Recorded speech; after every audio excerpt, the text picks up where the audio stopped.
game where both players had like a weird moment. But GuMiho takes that with Sky Terran, and we're going to game number 2 right now between Shine and GuMiho to see who is going to advance to the Constellation match. Shine versus GuMiho. GuMiho is starting off on Altazim Stronghold, the map choice of Shine to the top left of the map. Here we have our Terran player. The Towel Terran, former 4-year player. He looks angry, he looks focused. He looks determined, that's definitely true. And starting to the bottom left, we have Shine, who lost on the last map. Yeah, and I rambled there a little bit about the transitions that could have been possible for Shine in the mech matchup. It's one of the matchups that I really love to watch. Yeah, me too, actually. Because it's very strategical how you can make these different choices. It's like an economy management game, really, because you basically you try to build a banking gas, and then you have to use that to throw the Terran player off as a Zerg player, and you have to make sure that every choice that you make, every time you deplete your gas bank or every time you use that, you're doing something that's the most efficient way, because mech is going to be very efficient against all sorts of Zerg armies, and you have to make sure the composition that you're building is the one that's countering your opponent, or you have to trick him into building a one-sided composition, a lopsided composition where he has either too many siege tanks, like you said, too many Thors, or too many Vikings, and then you counter that. And the Mutalisk would have been a great choice. I think when he remaxed in Roaches, he had like, I don't even know how much bank he had, but I don't know if he had enough to really make that Mutalisk switch work at that time. But I'm wondering if I don't think we're gonna see mech from GuMiho on this map, because it's too big and it's too wide open, and it gives the Zerg too many opportunities. There's just so many different things that you can do against mech, or possibilities. Like, I've seen a lot of, especially European Zerg players go for Ultralisks.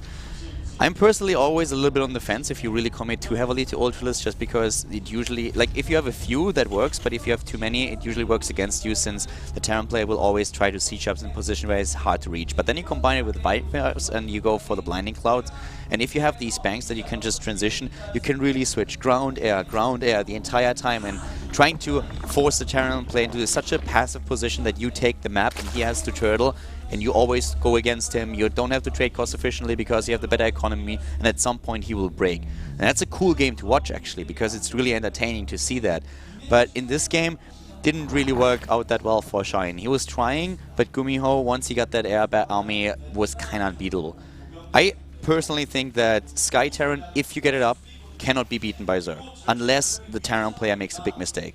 The problem is getting that army, because it's really, really difficult as a Terran player to get into a position where you have this many battle cruisers, Vikings, and then also, of course, a massive amount of Raven, ideally, so that you can go for Seeker missiles. But once you get that, I have yet to see a Terran player lose once he gets this composition. It's really scary, that's for sure. I mean, if there is a way to beat it, it has definitely not been consistently found yet by any Zerg player.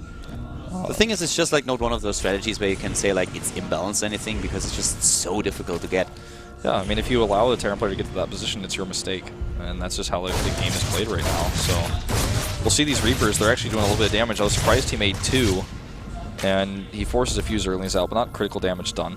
In fact, he doesn't kill anything, he only damages. I thought he got 1 kill, but it's really interesting to me that GuMiho plays such a safe opening on this map, because he doesn't really have to. He could have gone CC first. Look at this, Shine on top of those Reapers.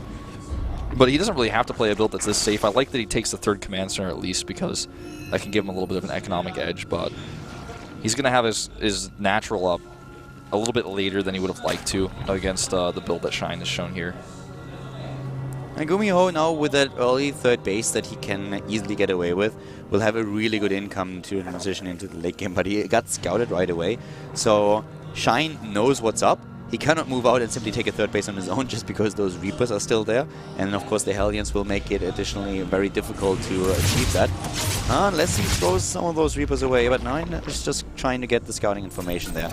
So Shine wants to get that 3rd as fast as possible now, but it's pretty difficult for him to make it happen. So instead he's just droning, because the one thing that he of course can always do on Altazim is just hold that 1 ramp with your queens and drone up behind it like a madman. Yeah, you can drone up like crazy. Once the additional queens come out, you can push your way down and take that 3rd base, which is what we're going to see him do now. Pushes the Reapers away. He's got these Zerglings here waiting just in case the Reapers go into the main base. Hellions, on the other hand, is not what he's prepared for. And the Hellions could have... What was that? The Zergling is attacking the pool out of frustration because the Hellions are too fast and run away. Well, this is not going to get a ton of damage done. This is annoying, and it's also a bit of scouting information from GuMiho. That's 2, that's 3. Does he get more than that? Don't think so. Not with 3 queens here. Not really worth it for him. Cloak is on the way, scouted here. He gets the scout off, I guess, and he denies a little bit of mining time of 3 drones, so in the end it's probably an even trade. It's 200 minerals for the Hellions, it's 150 for the drones with 3 that he killed, but the mining time, the scouting information considered, I guess he is... We're gonna call it even. You know, you can kind of call it even. The one thing also that he loses is his map presence with the Hellions. He sacrifices that, which means his third base is a lot easier to take too. Yeah, he still has the Reaper, so they can help out a little bit. But now we have actually like Cloak coming in and also Banshees, and that could do some damage, except for the fact that Shine is already reacting with the Spore Crawlers on his own. He still has really active units on the map, especially the Overlords are always having a glimpse. There's one still left at the top of the map, to the top left, that has actually a decent amount of vision. And now for Shine, with all those extra queens that it has, it's kind of easy to really spread the creep fast on the map. And he is going into roaches with upgrades already. And GuMiho's going mech again. I don't actually know how this is going to work for him on this map. It's just so wide open. The whole map is wide open, so it's hard to move out with your mech army. The thing is, he doesn't really have to move out. If he gets the 4th base, I think he's going to be fine here. First of all, just taking on 3 to 4 bases. What is important, in my opinion, is that he... Oh, nice. We have a really cool touch here to the game with the Sniders. But just to finish my thought, what I think, if GuMiho wants to play a long game, is going to be very important for him on a map like this, just because it's so big, getting sensor towers, so that he knows from the beginning where the army is of his opponent, getting good scouts, sensor towers, so that he knows, all right, I have to defend here or there. He needs to know about the movements of Shine. I agree, because there's no watchtowers on the map. Yeah. But Shine has a completely different plan. He wants to go into an aggressive opening, and with the Nidus network now, he can make sure that he bridges the map in an instant. So this is pretty awesome. It can be really strong against a player who's trying to get that mech composition out, because that takes a decent amount of time. Does he get the Nidus network off though? Yes, he does, and he's not hiding it in plain sight. I thought for a second the Vikings saw it, but it didn't. So now he has those roaches over there, and this is getting a bit iffy. Okay, it's seen though, and he's going to lose it. Well, yeah, I think he's still going to lose it. Unless it's transfuse. Wow. That was clutch. Good. That was really clutch there, and this is looking really scary for GuMiho suddenly. He has no siege tanks. He only has 6 Hellions, and I'm not sure if he's going to hold this from Keldar. This is going to be really difficult. He needs to control the choke point very well, and that's going to be very difficult since he has only, as you already said, Hellions at his disposal. He's repairing with the SCVs. He's trying to do damage. Those Banshees doing a lot, but they are queens by now, and of course they still have energy. They can transfuse, and GG! Nice move by Shine. It was his map choice, and that was his plan right off the get-go. Good job by the Zerg player.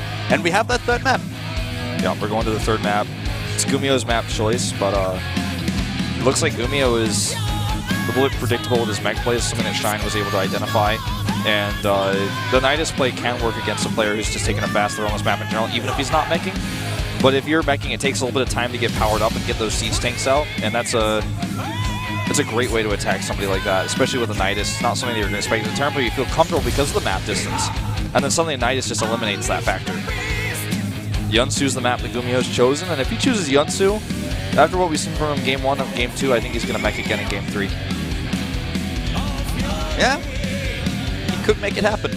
Shine, on the other hand, he seems to have his number here. That Nidus network play I really liked it quite a lot. On Yonsu, it's of course a completely different ballgame since you have a 2-player map compared to the 4-player map that we saw in the last game. But I don't know. Shine, you know, the thing about Shine is like he's kind of experienced already. He's been around for quite some time. He was a former TSL Zerg. He blossomed for quite a while in Team MVP too. And I personally have the feeling that he's nervous. Yeah. I don't know really why, because by now he has the experience here in the studio that he can make that work. It's a very important match, of course, for him. I think that adds probably to the spend. But at the same time, I think if he just calms down a little bit, he has it in him to take that game and to just beat the mech style that GuMiho showed in the first match. Well, let's find out if he can do it. Whoever takes this will move into consolation map. It's tied up 1-1 for GSL Code A.